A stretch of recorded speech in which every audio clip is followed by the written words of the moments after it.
Welcome to this video on solar inverter error codes. We will explore how to interpret common faults related to your grid, solar panels, battery, and temperature, helping you understand your system's behavior. It is important to remember that an inverter fault code does not necessarily mean your inverter is broken. Instead, these codes often indicate that the system's protection features are active, monitoring your home for safety. Understand your severity levels. While different brands use unique numerical codes for errors, the severity levels like faults, alarms, and warnings remain universal, helping you prioritize what needs your attention. Your inverter constantly watches 4 distinct monitoring zones to maintain safety: the AC grid, DC PV panels, internal components, and the hybrid battery system. Grid faults involve the AC side of your system. These commonly include grid overvoltage, grid failure, or frequency issues, which occur when utility power fluctuations exceed safety limits. On the DC side, you might encounter PV faults. While undervoltage is often normal during early morning or cloudy weather, overvoltage can be dangerous and typically stems from incorrect wiring configurations. Insulation and arc faults are serious safety concerns. Insulation faults often involve water ingress, while arc faults are caused by loose connections.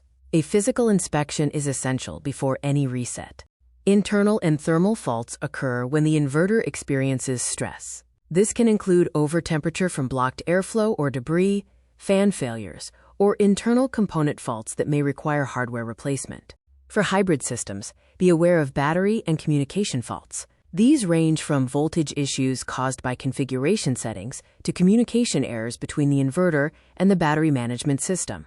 Always look for patterns rather than just codes. The time of day and current weather conditions are vital clues that can help you identify the root cause of a fault. In this case study, a system trips at noon on sunny days due to grid overvoltage.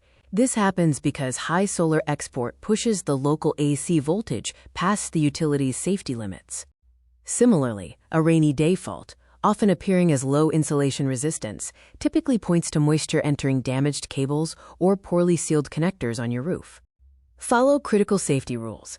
Never repeatedly reset serious faults, do not bypass safety protections, and never disconnect PV cables while under load, as this can create dangerous electrical arcs.